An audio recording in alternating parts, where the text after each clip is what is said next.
और देखिए बड़ी खबर, आनंद मोहन की जेल से रिहाई आखिरकार हो गई है। सहरसा जेल से रिहा हो गया है आनंद मोहन। तो ये आपको बता दें, बाहुबली नेता आनंद मोहन जिसकी रिहाई को लेकर लगातार सियासी सरगर्मियां मची हुई हैं। इन सब के बीच ये तस्वीर आपके सामने, सहरसा जेल से आखिरकार 16 साल के बाद आनंद मोहन रिहा हो गया है। आईएएस अधिकारी जी कृष्णैया की हत्या के मामले में आनंद मोहन 16 साल से जेल में बंद था और आखिरकार बिहार सरकार के, नीतीश कुमार सरकार के एक फैसले के बाद, एक बदलाव के बाद आनंद मोहन की रिहाई संभव हो पाई है। तो ये तस्वीर हम आपको दिखा रहे हैं। देखिए किस तरह से आनंद मोहन के जो समर्थक हैं वो बड़ी संख्या में सहरसा जेल के बाहर जुटे, जिन्होंने आनंद मोहन को फूल माला पहनाकर जेल से बाहर उनके स्वागत के लिए बड़ी संख्या में लोग खड़े नजर आए हैं। रुपेश हमारे साथ इस वक्त जुड़े हुए हैं लाइव। रुपेश, आखिरकार 16 साल के बाद आनंद मोहन की रिहाई।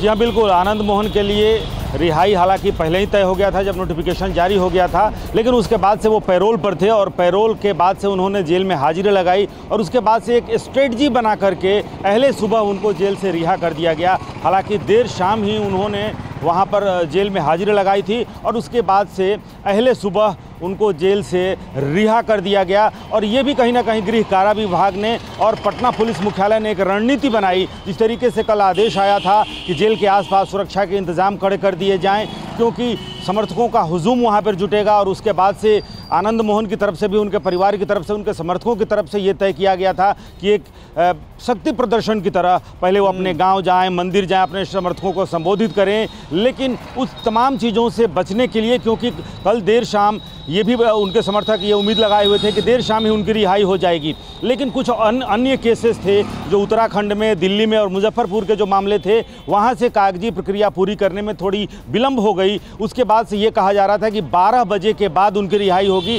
लेकिन एक रणनीति बना करके जेल प्रशासन ने उनको अहले सुबह रिहा कर दिया है। और उसके बाद से वो अपने गांव, अपनी माताजी से भी मुलाकात करेंगे, अपने समर्थकों से मुलाकात करेंगे, फिर पटना जाना है और उसके बाद से 7 मई को उनके बेटे की शादी भी है देहरादून उत्तराखंड में। लेकिन जिस तरीके से सगाई हुई, सगाई में तमाम जो बड़े नेता गए और जो TV9 भारतवर्ष ने आनंद मोहन से बात की, उन्होंने कहा कि नीतीश कुमार मेरे मित्र हैं, नीतीश कुमार को विशेष तौर पर बधाई, उनको धन्यवाद। और उसके बाद से हालांकि जब से सरकार ने ये फैसला लिया, जो कानून में संशोधन हुआ और उस संशोधन के बाद आनंद फानन में जिस तरीके से गृह कारा विभाग की कमेटी की बैठक हुई, हायर कमेटी की बैठक हुई, कैबिनेट की बैठक हुई और उसके बाद से नोटिफिकेशन गृह कारा विभाग ने रिहाई का जारी किया। उस रिहाई में आनंद मोहन के साथ 26 जो अन्य कैदी हैं, जो उम्र कैद की सजा और 20 साल 22 साल से 1988 के एक बंदी। लेकिन ये तमाम चीज़ें इतनी जल्दीबाजी में की गई। गृह कारा विभाग ने जो जेल प्रशासन को जो कुछ तमाम जेलों को, अलग अलग जेलों को जो लिस्ट सौंपी, उसमें एक मृतक कैदी भी है जो 1988 में वो मामला हुआ था। उसके बाद से वो जेल में बंद थे, लेकिन उनकी मृत्यु हो गई है और सरकार को ये पता ही नहीं है। उनका भी नाम पतिराम राय, जो बक्सर जेल में बंद थे आनंद पिछले मोहन, साल नवंबर महीने। बिल्कुल रुपेश, तो किस तरह से आनंद मोहन की जो रिहाई है वो संभव हो पाई है वो आपने बतलाया, और किस तरह से आनंद मोहन रिहा हुआ है ये आपने जानकारी दी। लेकिन हमने कल सुना आनंद मोहन को, जब आनंद मोहन ने बोला कि जो लोग भी उनकी रिहाई को लेकर सवाल उठा रहे हैं या फिर निशाना साध रहे हैं, जेल से निकलने के बाद उनको जवाब दूंगा मैं। देखिए, बिल्कुल बहुत राजनीतिक बात, जब मैंने भी उनसे बातचीत की थी एक दिन पहले, उन्होंने कहा था कि बहुत राजनीतिक बात अभी नहीं करूंगा क्योंकि मैं पैरोल पर हूं, पैरोल के कुछ शर्त होते हैं। लेकिन पटना में भी जो कुछ उन्होंने कहा और TV9 भारतवर्ष से भी कहा कि हर भौंकने वाले का जवाब मैं देना मुनासिब नहीं समझता हूं, यानी कि वो अपने तेवर में आ रहे थे। उसके बाद से जब वो पहुंचे थे सहरसा, जेल जाने के पहले भी उनसे बातचीत की गई। उन्होंने कहा कि सबको प्रणाम, सबको नमस्कार, जो मेरा विरोध कर रहे हैं, जो कानून में संशोधन पर सवाल खड़ा कर रहे हैं, उनको भी नमस्कार। लेकिन जेल से बाहर जब पूर्णतः जब रिहाई हो जाएगी, उसके बाद से कैसी मेरी राजनीति होगी, राजनीतिक लाइन तमाम जो लेंथ है वो क्या होगा, वो उसके बाद बातचीत करेंगे। जाहिर सी बात है अब वो बाहर आ गए हैं, लेकिन उन्होंने तमाम संकेत जरूर दे दिए थे। जब उनसे पूछा गया कि क्या आप चुनाव भी लड़ेंगे, क्योंकि सजा याफ्ता तमाम चीज़ें हैं, उस वक्त भी उन्होंने ये संकेत किया था कि मैं चुनाव लड़ूंगा, कानून आड़े नहीं आएगी।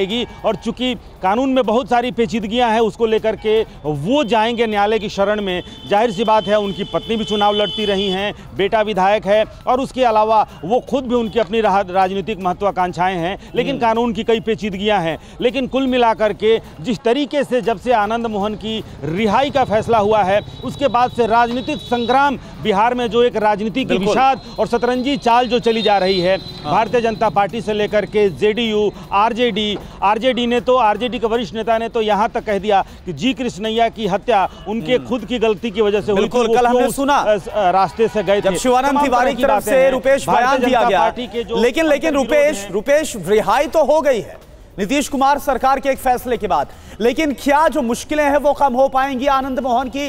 क्योंकि कल ही की खबर है जब आईपीएस अधिकारी की, जो पूर्व आईपीएस अधिकारी हैं, उनकी तरफ से अदालत में जनहित याचिका लगाई गई है इस रिहाई के खिलाफ। देखिए, मुश्किलें आएंगी और कानून के जानकार भी ये कह रहे हैं कि चाहे हाई कोर्ट हो या सुप्रीम कोर्ट हो, कॉग्निजेंस ले सकता है, क्योंकि ये सरकार का फैसला है, न्यायालय का फैसला नहीं है। कानून में संशोधन अगर हुआ है उस पर न्यायालय विचार कर सकता है।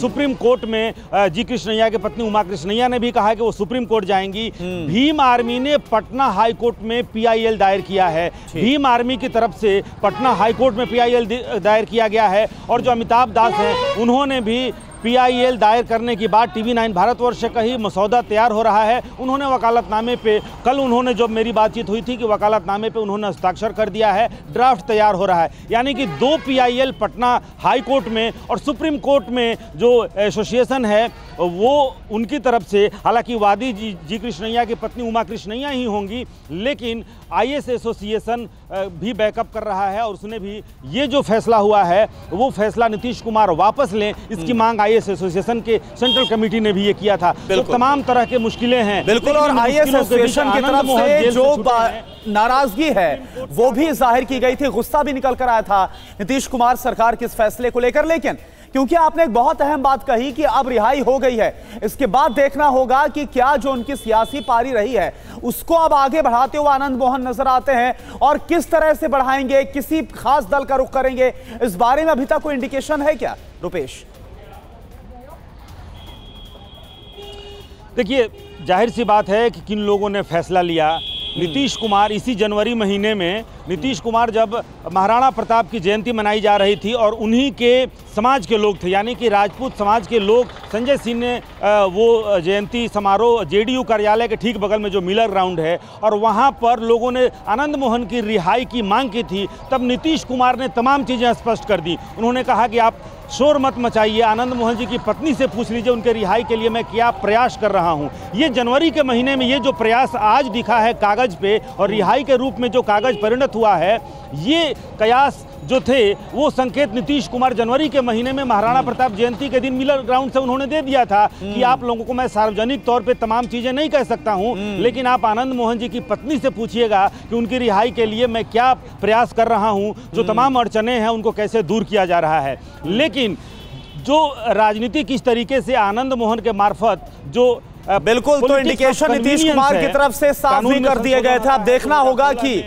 आनंद मोहन की तरफ से क्या जवाब दिया जाता है। बिल्कुल रुपेश, ये जो जानकारी आपने दी है रिहाई को लेकर, आनंद मोहन की तरफ से क्या कहा गया, आगे क्या रुख हो सकता है आनंद मोहन का सियासत को लेकर, ये तमाम जानकारी आपकी तरफ से जो शेयर की गई, शुक्रिया आपका इस पूरी जानकारी के लिए। तो आखिरकार आनंद मोहन की जो रिहाई है वो सहरसा जेल से हो गई है।